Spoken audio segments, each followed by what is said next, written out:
Hey folks, in this video I'm going to do a real-time inking demo with a piece that I worked on earlier. I've got the pencils here and I'm just going to basically work, and you'll see how I actually go about moving around on the canvas and where I start and some of the techniques that I'm using, and I'll try to explain what I'm doing as I'm going along. There might be moments of silence here as I'm thinking about what I'm about to say.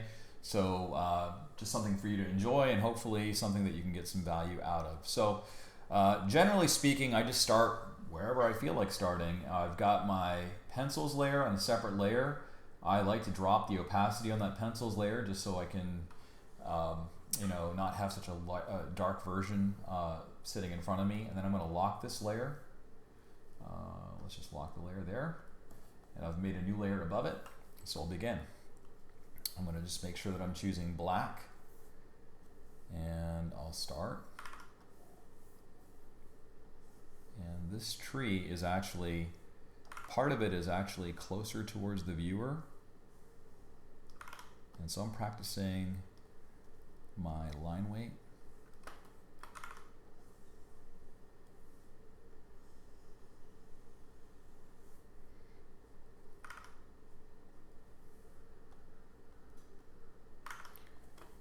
And generally speaking, when I'm inking, I'm not exactly trying to trace what I'm drawing. I'm using it as kind of an idea, like a launching point, if you will. Here I'm just blocking in those dark areas. Notice that we're using these little dashes and dots. You want to make sure that your brush is large enough to where you can get some nice line variation.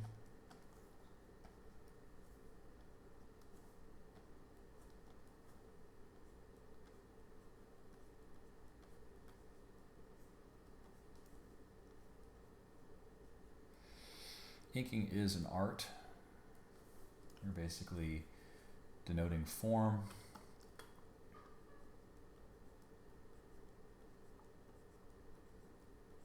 These little textures here are giving a sense of contour.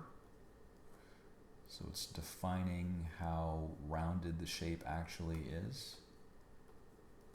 Contours are really useful for that. So think about how textures can be used to denote the form.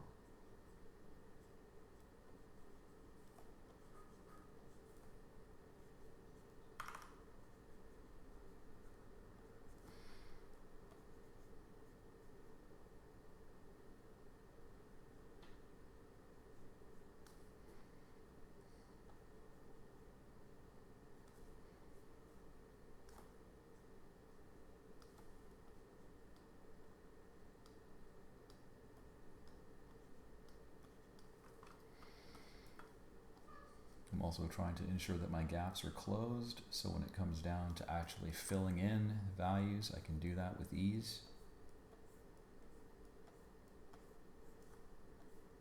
And I picked this particular drawing for the demo because we have elements of foreground, midground, and background, and what's important is to consider how your inks can help convey depth. So you can see that as this trunk is coming towards us, right? So it's going to appear thicker compared to the areas that are further away from the viewer. So if I'm going to fill in some black areas here, I'll first toggle the visibility of my pencils layer. I'll next zoom in to make sure that I've closed all my gaps. Let's see, there's a couple of gaps that are open there. Looks good, I think. So I can use my paint bucket tool. There we go. You can always come back in and add your own mark to it. Oftentimes, the penciler may or may not have detailed pencils, and you have to, the inker is really someone who has to come back in and give the pencils some life, depending upon whether you're on a deadline or not. All right, so we've got this part taken care of. Let's now look at our foreground. Again, I like to place things on different layers. So I'll put my foreground elements. Foreground just basically means the things that are coming towards the viewer.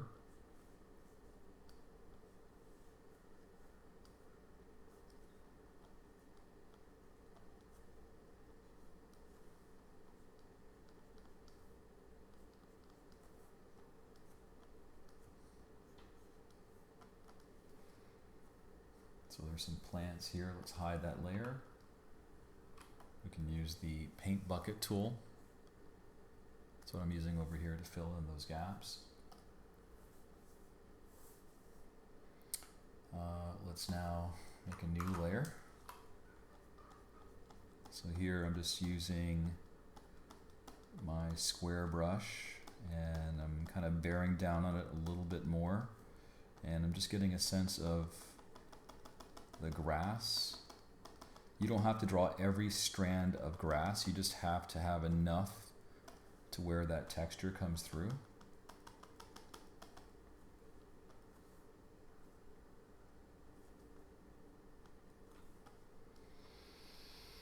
All right, now I'm gonna just keep the other stuff on the same layer, this stuff right here. I'm gonna go thinner with my brush. Notice I'm not bearing down as hard. These lines have a thinner line weight. And if you're not able to see that difference in your own work, then what I would suggest is adjust your tablet settings. It's the number one element outside of your own pressure that you're putting on your stylus. The tablet settings play a pretty large role in how you're achieving your line weight. And this will take some time, it will take some practice. It's all good, but you want to be aware of it. These are things that I'm just pointing to your attention so that you're going to look out for them when you're actually working. So here are some of my foreground elements. I've got some rocks here. Notice that I'm using an implied line. Right? We're kind of implying this edge here, but without necessarily drawing those lines in. Same thing for some of our bushes and trees. You'll notice that if I zoom in here, these are really lightly rendered.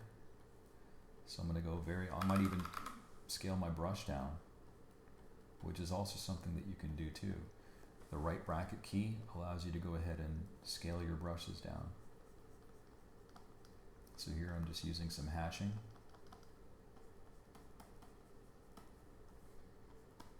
I'm just evoking the idea that there's some forest without having to draw every single tree. In fact, this tree that I've got here is just essentially just made up of cross-hatching elements. Again, using that idea of the implied line. And it also gives a sense of grayscale.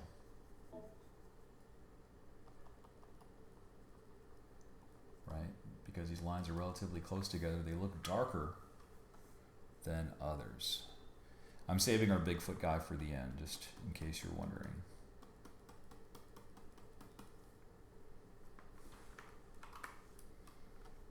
All right, and then I've got a couple of other trees over here.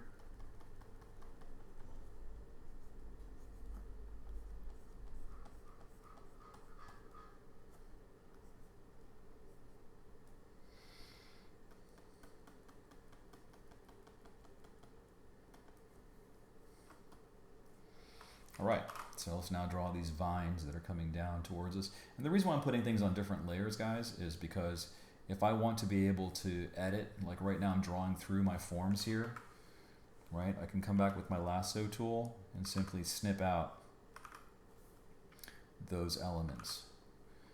And I think that's a better way of working than just to stop your line and then to recontinue it later, because you lose a little bit of that line quality.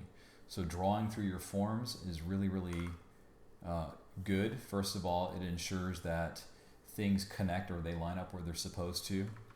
But second of all, it's just gives your lines that much more confidence. Because when you slow down, right, what ends up happening is you end up, your line starts to get a little bit, starts to wobble just a little bit, especially if you're new with this stuff. Okay, cool. So I've got most of this knocked out. Oh, forgot the little bunnies up there. Let me just go ahead and draw those. Those are silhouetted. Silhouette basically means that we're seeing the outlines. We've got, I guess, a mama bunny and a baby bunny. Sure, let's go with that. We'll fill those in. And I can toggle off my pencils layer at any point to see where I'm at. And then I've got this last tree. Let me just make a new layer for this tree that's in the background. This uses some long sweeping lines.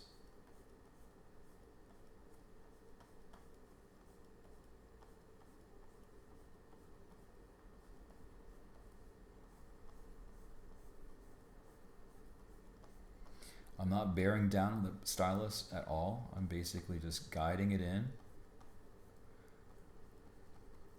You'll notice here that we're kind of moving from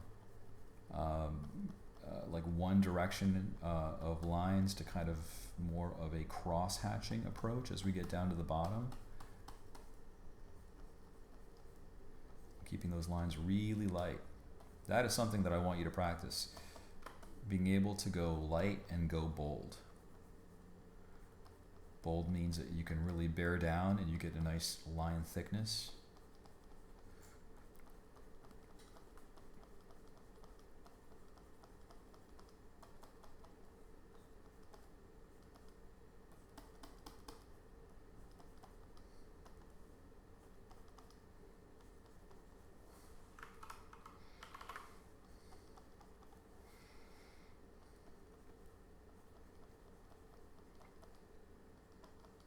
So as I've mentioned in my previous videos, the idea here is that we're evoking different types of value just through black ink.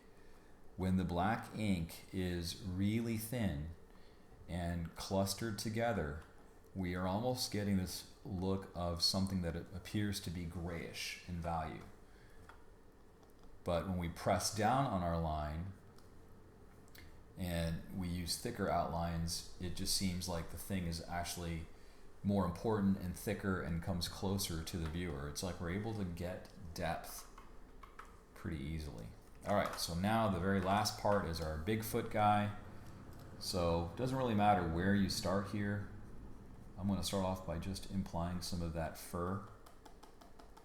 And notice what I've done here is some of it, some of our guys,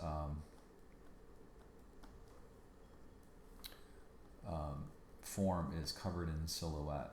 So I'll just kind of imply that fur.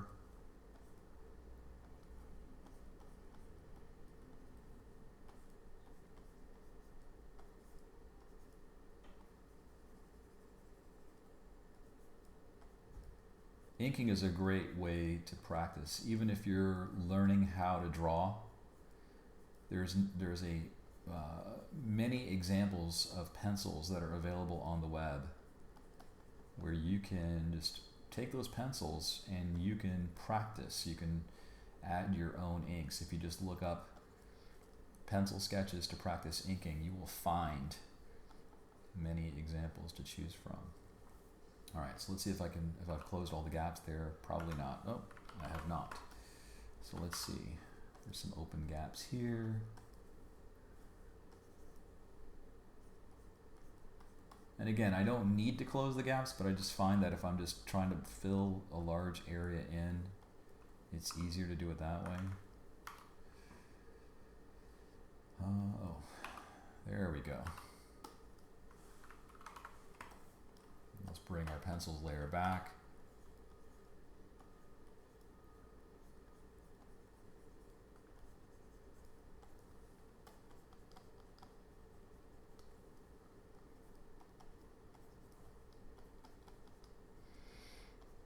So all of this stuff right here is all in silhouette.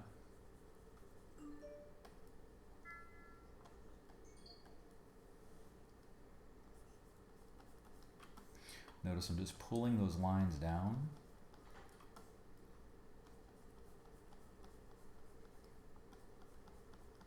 gives me that sense of fur.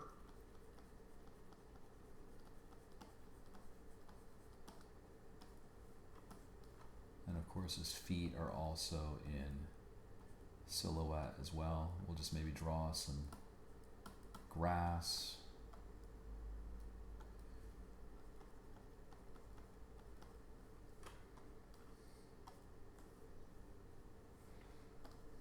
Let's add a fill. Oh, guess I didn't close all my gaps.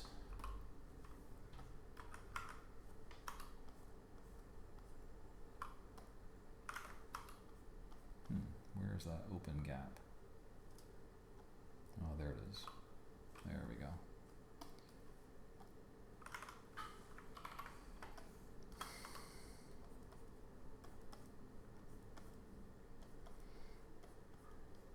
I'm closing the gaps by just making lines that connect to create an enclosed surface. There we are. All right, so now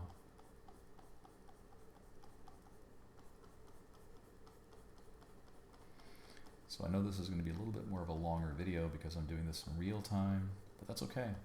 I think it's important for you to see how someone else approaches things, and you know, as I'm working, I'm talking through my approach.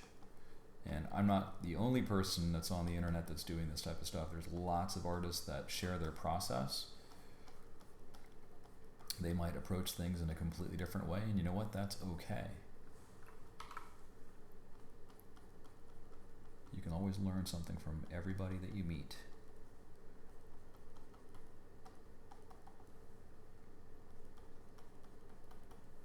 And so this other foot is kind of hidden behind that tree stump. And what I'm going to do here, which will just make things look a little bit nicer, I think, is just I'm going to think about a value gradient. Like obviously the parts of the fur that are really dark, I want to have like more of a blend from light to dark. So what I'm doing here is I'm layering to make this area appear darker. And you can see that this guy's fur has some texture. And part of the reason why I chose this example is because there's a lot of different types of textures that are at play here. You've got something that's wooden, you've got something that's furry, you've got something that is kind of very, very soft and subtle, like these leaves here. And when I turn off the pencils layer, you can see that there is this nice thin to thick. There's a sense of foreground, midground, and background. And we also have an idea of where the lighting is coming from to influence this particular drawing. So that is a demo of me inking. I hope you found this to be useful, maybe a little bit of fun. Hope you enjoy the idea of working on inks, because I think it's pretty relaxing. It's takes the pressure of having to choose colors and stuff. This is just a very meditative exercise. So thanks for watching this video. I'll see you in the next one.